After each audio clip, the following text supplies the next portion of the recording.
Hello anh em, chào mừng anh em đã quay lại với series vũ khí của God of War cùng Maximon Channel. Sau khi dạo kho đồ nghề của anh chọc Kratos tại Hy Lạp, giờ chúng ta sẽ cùng chuyển sang kho đồ mới tại Bắc Âu nhé. Vì số lượng vũ khí ở Bắc Âu khá ít, nên video này sẽ có thêm món ăn kèm, nên anh em đừng lo nhé.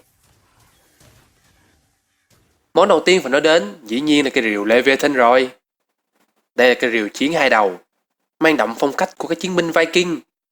Đồng thời cũng là vũ khí chính của Kratos trong phần God of War 4. Nó được chế tạo ra bởi hai anh em người lùn tộc Ultra là Sindri và Brok, cũng là người đã chế tạo ra chiếc búa Mjolnir huyền thoại của Thor. Cảm thấy ân hận vì vũ khí mình tạo ra bị Thor dùng để diệt chủng tộc khổng lồ. Họ đã rèn ra một cây vũ khí mới, như là một người em song sinh với các khả năng gần giống nhau, nhưng sức mạnh thì có thể nói là đối lập hoàn toàn với cây búa sấm sét. Vậy là cái rìu Leviathan ra đời, một nguồn cảm hứng đặc biệt cho hai anh em người lùn của chúng ta trong lúc thiết kế và sáng tạo ra cây vũ khí, chính là con đại xà Jongen. Chính vì vậy, Rock đã đặt tên cho nó là Leviathan, cũng là tên của một con đại xà biển khác trong truyền thuyết của người Do Thái. Cây rìu này được tạo ra với một chủ nhân duy nhất đã được hai anh em Sindri và Rock định sẵn, đó là Laufey, người vợ của Kratos sau này, và cũng là hộ vệ cuối cùng của tộc khổng lồ băng giá Jotnar. Có lẽ vì vậy nên cây rìu mới mang nguyên tố băng, để Laufey có thể phát huy dễ dàng 100% sức mạnh của nó. Do đó, khi cây rìu được truyền sang tay anh chọc, thì anh không thể sử dụng hết mọi khả năng tiềm ẩn, mà phải trải qua nhiều lần thay đổi và nâng cấp từ anh em thợ rèn. And you know how to fix it? Not even a little. Có thể nói, cây rìu Leviathan ở cuối game đã trở thành một cây rìu hoàn hảo, dành riêng cho Kratos. Cây rìu có một vài dòng cổ ngữ khắc chọc lưỡi rìu của nó. Đó là những lời chúc phúc phép thuật, khiến nó có nhiều sức mạnh khác nhau. Nổi bật nhất là sức mạnh của băng giá, và khả năng triệu hồi về lại tay của chủ nhân như búa Mjolnir. Bản thân cây vũ khí này có 2 slot để gắn các đòn Runic Attack, các đòn tấn công phép thuật đặc biệt để nâng cấp khả năng chiến đấu của nó. Một slot là dành cho các đòn đánh Runic dạng nhẹ.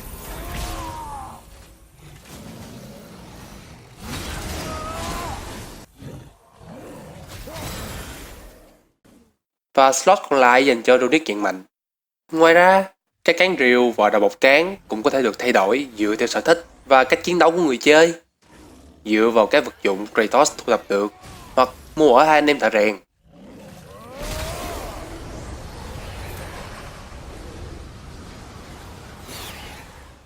Nếu các anh em cảm thấy các nâng cấp từ hai anh em người lùn vẫn chưa đủ mạnh, thì các anh em có thể đi tìm một vật phẩm trong game mang tên Frozen Flame, ngọn lửa băng giá, và mang nó đến cho một trong hai anh em thợ rèn. Họ sẽ nâng cấp cây rìu lên, có thể nói là lột xác. Lúc này, cây rìu không chỉ tăng thêm kích thước mà còn lộng lẫy hơn, từ điêu khắc thêm các họa tiết bằng vàng mà từ cán đến lưỡi rìu. Và hy vọng rằng trong bản game kế tiếp, chúng ta sẽ được thấy hình ảnh một anh chọc da gọi tên Boy, trong khi một tay cầm búa sét, còn tay kia là rìu băng.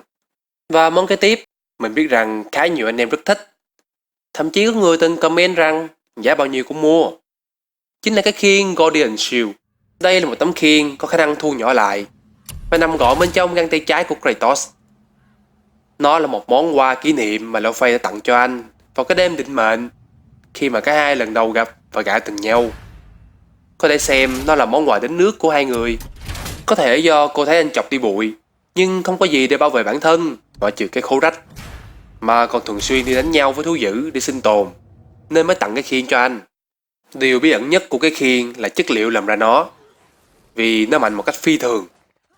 Dường như đòn đánh nào của đối thủ, dù là thần hay quái vật, cũng đều bị ngăn chặn. Dù cho anh chọc có rớt từ trên cao xuống và dùng nó để tiếp đất thì vẫn an nhiên vô sự. Ngoài khả năng phòng thủ ra, thì anh chọc còn có thể sử dụng nó để tấn công trong các đòn combo phối hợp với Lake of Chaos và giữa những cú đấm của anh.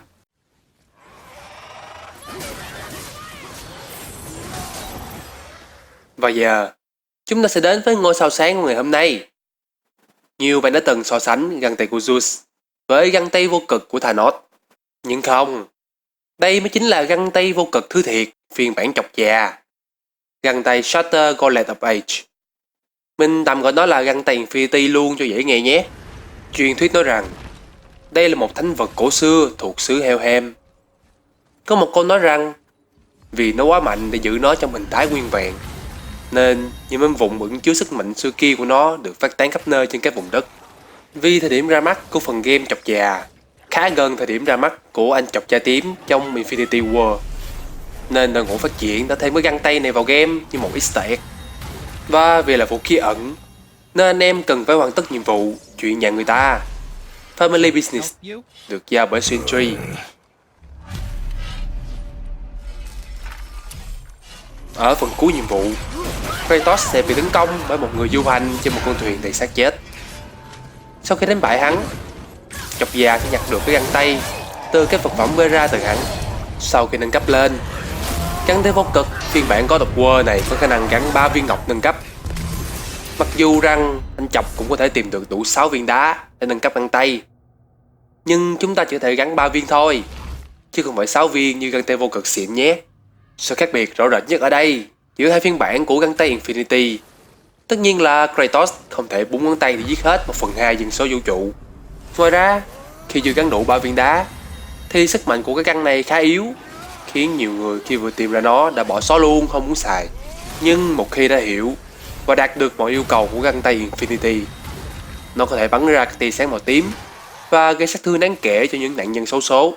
Và sau đây là tên và công dụng của các viên đá vô cực. Đầu tiên là Envary Soul. Nói cho dễ hiểu thì đây đơn giản là viên đá linh hồn. Nó có công dụng mang lại cho Kratos khả năng phục hồi sinh lực mỗi khi anh kết liễu kẻ thù bằng đòn đánh runic. Viên thứ hai là Asgard Shard of Existence, là phiên bản God of War của viên ngọc thực tại. Nó mang lại cho chủ nhân của nó sức mạnh kháng cự, nâng cao khả năng phản sát thương những cú đỡ đòn thành công.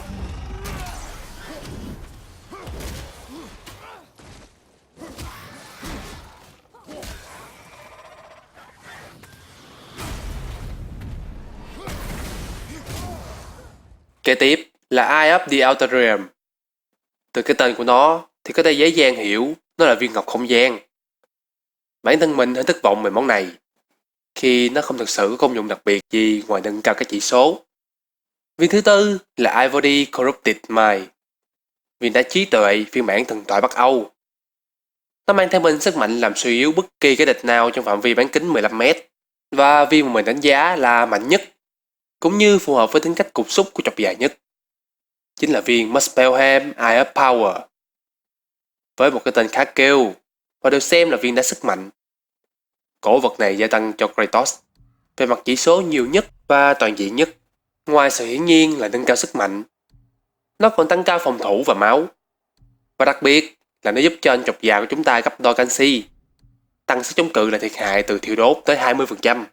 Chỉ số này được cộng dồn lên đến 60% sau khi nâng cấp. Nhưng có vẻ khá là trâu khi mà chuyến đi của anh đa số là ở các khu vực bằng tuyết lạnh giá, nên nội tạ này có vẻ không hữu dụng lắm. Viên đá cuối cùng là viên Nature Temporal Stone. Đọc cái tên không thì đúng là hơi khó đoán đây là loại ngọc gì. Nhưng theo suy luận và làm phép loại trừ từ 5 viên ngọc vừa nói trên thì đây chắc chắn là viên thời gian.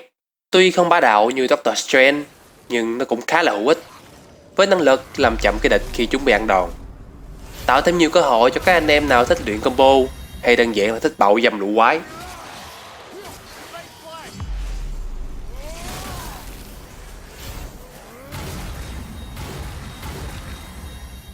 Nói về bố già của chúng ta cũng nhiều rồi, mình nói thêm về vũ khí của nhóc boy là cây cung Talon Bow nhé.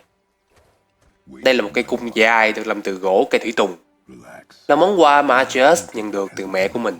Nhóc đã được mẹ hướng dẫn sử dụng cung trong những chuyến đi săn bắn cùng ba từ lúc nhỏ, và bà đã cố tình làm cây cung này lớn hơn một chút để trừ hao con mình sẽ trưởng thành và sẽ tiếp tục sử dụng nó. Và tất nhiên, cây cung cũng vô dụng nếu như không có các mũi tên, cho nên đi kèm với nó là cái bao đựng mũi tên.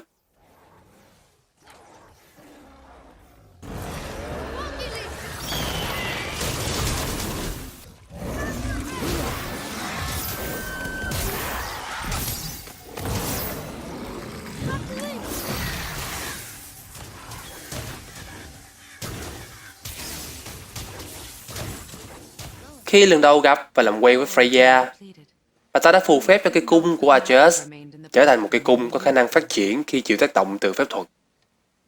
Khả năng này vô cùng quan trọng, giúp cậu bé vượt qua những câu đố lẫn các trận chiến máu lửa trong cuộc hành trình đi theo cha và bị sai vặt. Once you claim the light of Alfheim, infuse the bowstring with its power. Don't forget.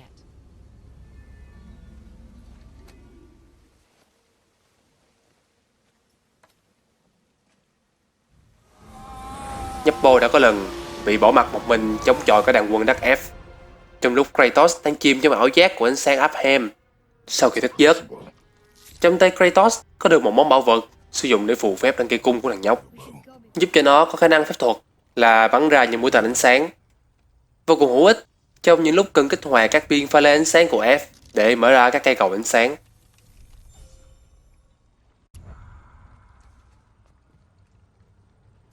On my mark, loose your arrow into the stone.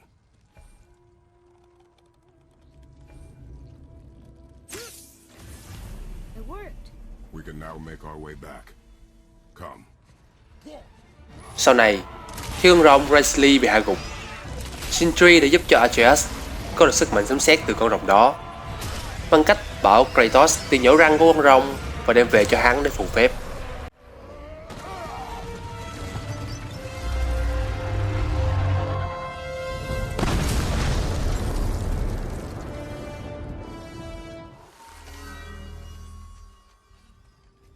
Now, run that along the string of your son's bow. Với sức mạnh mới này, nó giúp cho hai cha con có thể dễ dàng phá vỡ các bức tường cản trở được hình thành từ nhựa cây thế giới. Your bow. Vì anh chọc mới di cư sang Bắc Âu chưa bao lâu, nên con vũ khí còn khá đơn sơ và khiêm tốn. Two passes should do it. Nên mình sẽ nói thêm về các món khác, không phải là vũ khí mà mình thấy khá hay, Now, cũng như các món mà anh em yêu cầu nhé. Món đầu tiên khá đặc sắc, chính là hộp Pandora. Nó được chế tạo ra bởi Hephaestus dưới mệnh lệnh của Zeus để giam giữ các âm binh ác quỷ được sinh ra từ dư âm của đại chiến Titan. Sau khi biết được rằng không có một kim loại nào trên thế giới có đủ khả năng để khống chế hay giam giữ các ác quỷ của thế gian, Hephaestus rèn ra một chiếc hộp từ một nguồn sức mạnh to lớn hơn cả các vị thần. Đó là ngọn lửa của Olympus. Ngọn lửa được xem là khởi nguyên của mọi sức mạnh và phép thuật. Ngọn lửa này tướng chân nhìn nó đẹp đẽ và vô hại như một vật trang trí trên đỉnh Olympus, nhưng thực ra nó có sức mạnh cực kỳ đáng sợ, dư sức giết bất cứ ai to gan dám chạm vào. Cũng chính vì thế mà nó là nguyên tố quan trọng và thiết yếu trong việc rèn ra một chiếc hộp có thể kìm hãm được thế lực đen tối. Chiếc chìa khóa duy nhất có thể làm dịu đi ngọn lửa của Olympus trong chiếc hộp này chính là một đứa bé gái mà Hephaestus tự tay nặng ra cũng từ ngọn lửa đó. Hephaestus đặt tên cho cô bé đó là Pandora, chiếc chìa khóa sống, và cũng là tên của chiếc hộp. Lão thần thợ rèn này thương yêu và nuôi nấng chiếc chìa khóa như con gái mình.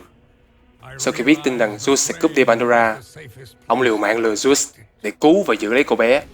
Ông dụ Zeus rằng nơi an toàn nhất để cất giấu hộp Pandora là ở trên lưng của Titan hùng mạnh nhất, Kronos. Và Zeus đã nghe lời ông, dẫn đến hậu quả là Kronos bị đầy đọa trong một cuộc sống đầy đau đớn. Pandora, a child, neither living nor dead. Một kiến trúc sư tài ba tên là Paetus Verdi đệ Tam đã được giao cho một nhiệm vụ lớn lao. Đó là xây dựng một ngôi đền để cất giữ chiếc hộp và đảm bảo rằng sẽ không có ai có thể đến gần được nó. Theo thời gian, trong lúc vẫn còn trong công đoạn xây dựng và thiết kế, có lẽ là do gần gũi quá lâu với hộp Pandora và nghe được những lời thì thầm từ lũ quỷ bên trong, tên kiến trúc sư này dần mất lý trí và hóa điên. Vì thế nên các thiết kế câu đố và bẫy bên trong ngôi đền càng ngày càng dã man và khốc liệt. Cuối cùng, hắn ta đã tự chấm dứt tính mạng của mình để lại một phần của ngôi đền không được hoàn thiện. Có vô số các người hùng tự xưng và những kẻ truy tìm bảo vật đã nghe và tìm đến ngôi đền Pandora này. Tuy nhiên, không có ai sống sót rời khỏi đền với chiến lợi phẩm. Đó là trước khi Kratos có mặt. Nhưng khi anh chọc vừa lấy được thì lại bị Ares cướp đi. Hắn ta xích hộp Pandora vào cổ tay của hắn và đe dọa rằng sẽ mở nó ra để các thế lực bóng tối xâm nhập và làm náo loạn đỉnh Olympus. Nhưng Ares thì chỉ dọa mở, còn anh chọc thì mở luôn khỏi suy nghĩ để nhận lấy sức mạnh và kết liễu Ares. Kết cục thì các anh em cũng biết rồi đó. Ares bại trận và anh chọc trở thành tân chiến thần. Đoạn này khá nhiều sạn vì Zeus là người yêu cầu làm cái hộp, mà cũng chính lão hỗ trợ Kratos trong việc tìm nó. Khá là nghịch lý, nhưng bên phía phát triển game không có lời giải thích thì chúng ta cứ việc chơi game thôi vậy. Thật đầu, chắc ai cũng nghĩ rằng sức mạnh bên trong chiếc hộp này chỉ xài được một lần rồi thôi phải không nhỉ? Nếu là như vậy thì làm gì có thêm game chúng ta chơi nữa. Mặc dù sau này Kratos bị Zeus chơi khăm dẫn đến mất gần hết sức mạnh, thì sức mạnh của Pandora vẫn luôn nằm bên trong anh. Giải thích cho các anh em nào còn thắc mắc thì do lão thợ rèn không nói cho Zeus biết phải phong ấn cái hộp trong lửa Olympus thì mới là an toàn nhất, nên lúc này anh chọc mới mở được. Còn ở God of War 3 thì bí mật về sự tồn tại của Pandora đã bị lộ, nên Zeus mới để cái hộp trong ngọn lửa. Khi đó mới cần phải hy sinh Pandora để giải phong ấn. Anh chọc cục xúc của chúng ta lúc đó chỉ luôn nghe lời Athena và bị lòng thù hận của mình che mất lý trí. Làm sao mà anh có thể biết được hậu quả khôn lường mà Pandora đem đến sau khi nó được mở ra? Riêng mình nghĩ thì dù có biết đi chăng nữa, Kratos cục xúc chắc cũng sẽ bất chấp tất cả để trả thù mà thôi. Những thế lực ma quỷ được giam giữ trong hộp khi đó cũng đã được giải thoát và nhập vào các vị thần khác, khiến cho họ bị hoang tưởng bởi các kết cục đen tối về số phận của mình, hoặc là trở nên thèm khát thêm sức mạnh. Zeus, vị thần cai quản Olympus, cũng không phải là ngoại lệ. Zeus bị rơi vào hoang tưởng của nỗi sợ, fear, và bắt đầu trở nên lo lắng về lời tiên tri rằng cái vòng tròn gia phả, bi kịch con giết cha sẽ xảy ra với ông. Chúa tể Olympus lên kế hoạch giết Kratos để bảo vệ cho bản thân mình và sự an toàn của Olympus. Ở đây, nỗi lo sợ của Zeus có phần được củng cố bởi lòng thù hận của Kratos. Bởi vì dù anh là chiến thần, nhưng luôn căm ghét các vị thần khác vì không xóa đi ký ức đau thương của anh, dù rằng đã tha thứ cho các tội ác mà anh gây ra trước đó. Tuy nhiên, chính những hành động của Zeus dưới tác động của nỗi sợ mới là chiếc xúc tác chính đẩy Kratos vào đường cùng và tàn sát chấm dứt mọi thứ. Trong God of War 2, Pandora không hề được nhắc tới, nhưng vai trò của nó trong việc xâm thực và suy thoái dần dần các vị thần đã lót đường cho tất cả các sự kiện sau này tại Hy Lạp và Olympus. Trong God of War 3, anh chọc tiếp tục truy tìm sức mạnh của Pandora để giết Zeus, vì không biết rằng nó vẫn luôn nằm bên trong mình, bởi chính các cảm xúc áp đảo từ lòng thù hận, sự hối hận từ các lỗi lầm, khiến cho sức mạnh của hy vọng mà anh nhận được từ Pandora lúc trước đã bị nhấn chìm xuống và không thể phát huy. Mãi cho đến trận chiến cuối cùng, khi Kratos bị thất thế và lạc lối trong tâm trí của anh, thì anh mới tìm ra từ bên trong tiềm thức của mình sức mạnh của hy vọng. Sức mạnh đó chính là thứ anh cần để đánh bại cha ruột của mình.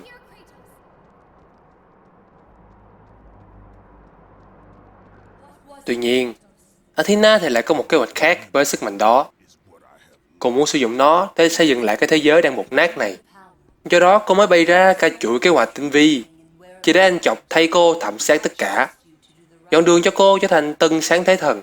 Nhưng Kratos lại từ chối hoàn trả sức mạnh của hy vọng cho Athena vào phút cuối, khiến mọi thứ cô cất công sắp đặt đổ bể. Có một giả thuyết giải thích rằng nhờ vào việc Kratos tự sát mà sức mạnh hy vọng của Pandora đã lan tỏa khắp Hy Lạp, giúp cho con người có khả năng và niềm tin để xây dựng lại những tổn thất mà anh chọc và các vị thần đã gây ra.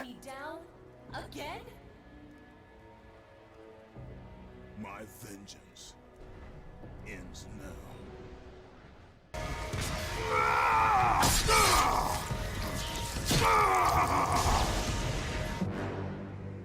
You fool! What have you done?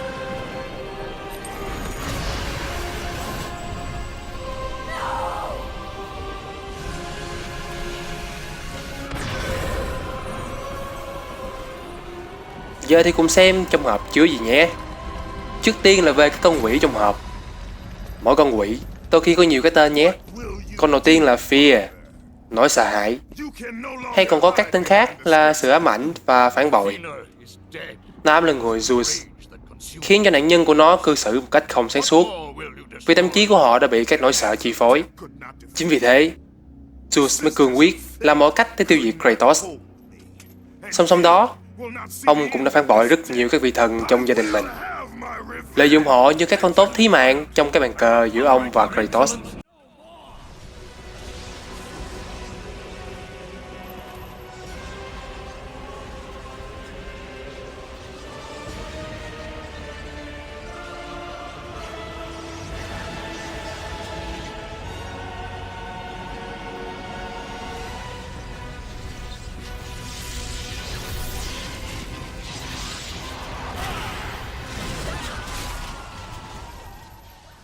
Con thứ hai là Anger, sự phẫn nộ, hay còn có tên khác là bạo lực.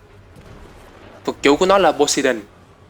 Nó khiến cho nạn nhân dễ tức giận trước các lỗi lầm của người khác và thường xuyên sử dụng vũ lực để giải quyết vấn đề. Điều này được thể hiện rõ khi vị thần đại dương này đối đầu với Kratos. Poseidon thù dai và sôi máu tột cùng khi anh chọc tàn phá thành phố Atlantis của ông, khi anh giải thoát cho Thera. Con thứ ba là Hate, lòng căm thù, hay còn được xem là thịnh nộ.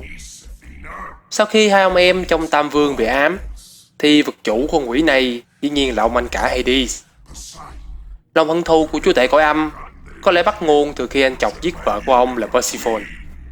Lòng thù hận đó càng tăng cao khi mà Hades nghe tin cháu gái Athena và người anh em ruột Poseidon của mình cũng bị một tay Kratos giết chết.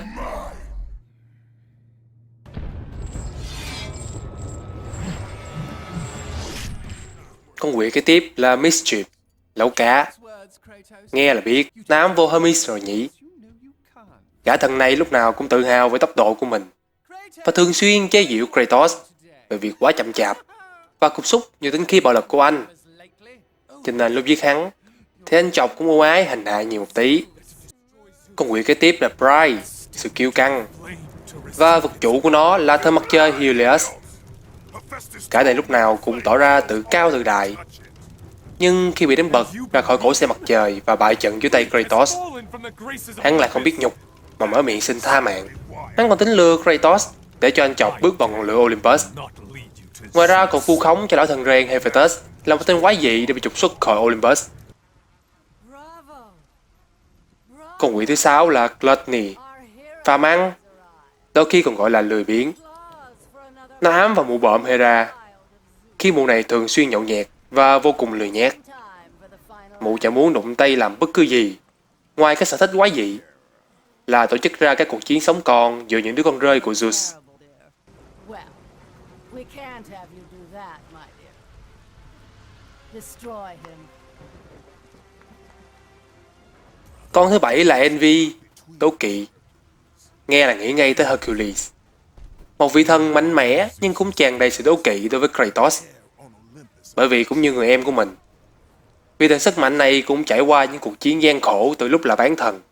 Nhưng để rồi, Kratos lại nổi tiếng hơn mình, khiến cho anh ham muốn giết người em cùng cha khác mẹ của mình để chiếm lấy ngôi vị God of War. Tiếp theo là con quỷ Lust, dâm dục.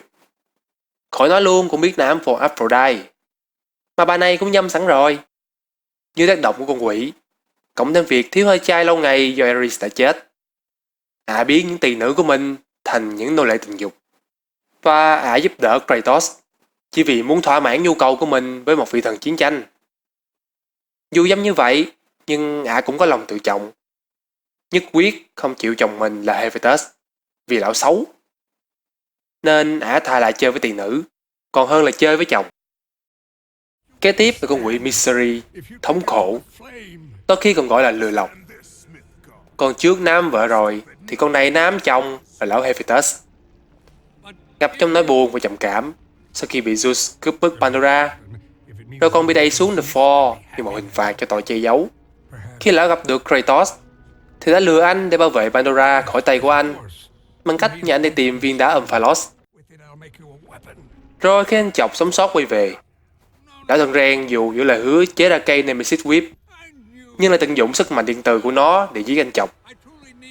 Và kết cục của lão thì anh em cũng rõ rồi đấy, nên không phải nói lại. Và con quỷ cuối cùng chính là Greed, tham vọng. Và vật chủ của nó lại chính là bộ não ghê gớm nhất Olympus, thần trí tuệ Athena. Lòng tham của cô mạnh đến nỗi dám đánh liều hy sinh thân mình để trở thành linh hồn bất tử. Và hơn hết là mua đồ chiếm đoạt sức mạnh hy vọng của Kratos. Một kế hoạch có thể nói là khá hoàn hảo. Chỉ tiếc là thần tính không bằng chọc tính mà thôi. Và như chúng ta đã biết, có âm thì phải có dương. Đối nghịch với các con quỷ trong hộp chính là hợp, sức mạnh của hy vọng.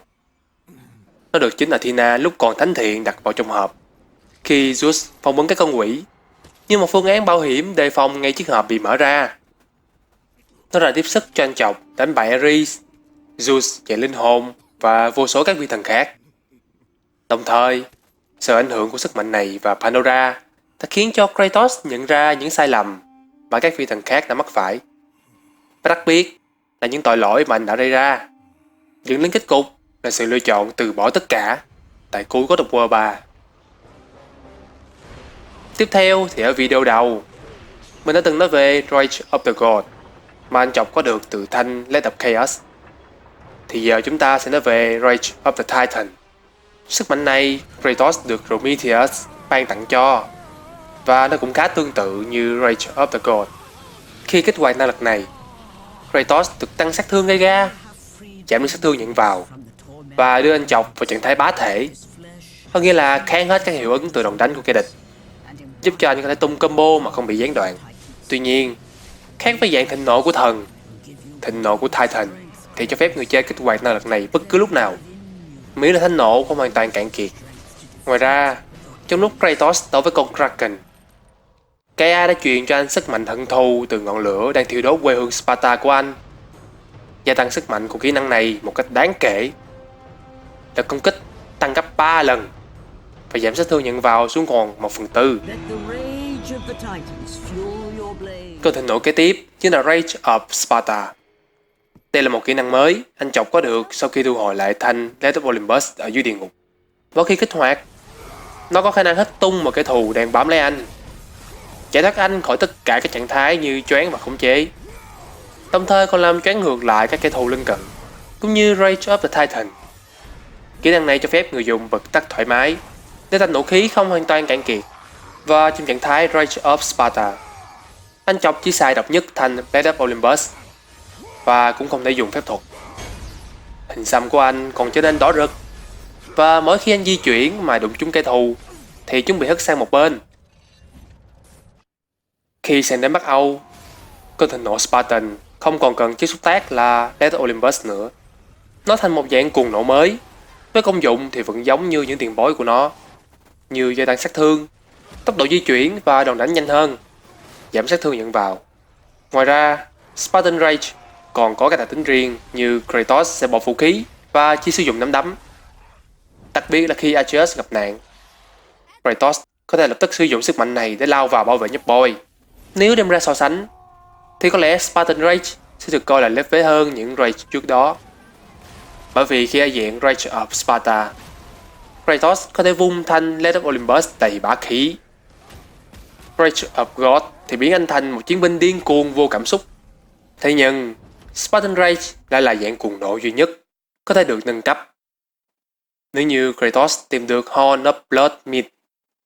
Và sau mỗi lần nâng cấp thì thời gian sử dụng sẽ càng tăng.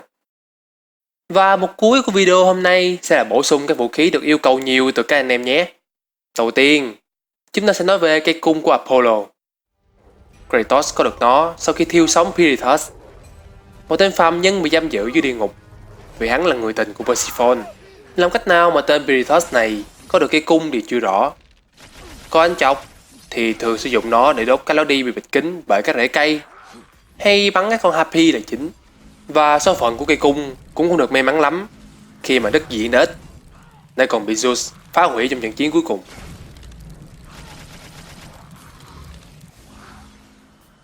Món kế tiếp được khá nhiều anh em quan tâm là cái đầu của Helios. Đây là một trong hai ông thần có cái chết đau đớn nhất cho cái tội chơi dơ với anh chọc. Vì là đầu của thần mặt trời, nên dù đã chết thì nó vẫn có công dụng chiếu sáng. Mỗi khi sử dụng, ta vẫn sẽ nghe tiếng thét đau đớn từ cái đầu vang lên. Và để tập trung, anh chọc có thể tạo ra cái tia sáng cường độ cao làm lóa mắt kẻ địch, tạo cơ hội cho anh tấn công, thậm chí là lật keo như cuộc chiến với Kronos. Thêm nữa, tia sáng từ nó còn giúp anh tìm ra các lối đi ẩn hay các bức tranh về các câu chuyện bị che giấu tại Olympus. Có một điều đặc biệt là ở mỗi phần game chính của God of War, anh chọc đều đeo một cái đầu. Ở God of War 1 là đầu của Medusa, God of War 2 là đầu của Uriel, God of War 3 là đầu của Helios, và sang Bắc Âu thì là đầu của Mimir. Ngoài ra, đầu của Helios còn xuất hiện cùng anh chọc trong game Mortal Kombat.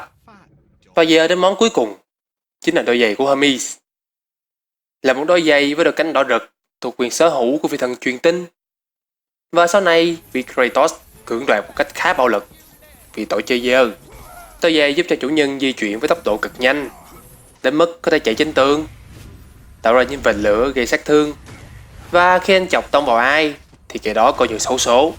Đôi giày này là một trong số ít thực phẩm may mắn vẫn nguyên vẹn trong trận chiến cuối cùng. Tuy rằng chúng ta vẫn chưa thấy anh chọc xài nó ở Bắc Âu, nhưng sao không hy vọng ở phần game sau chúng ta sẽ được thấy nó tái hiện nhỉ? Video lần này cũng khá rồi nên chúng ta tạm kết thúc ở đây nhé.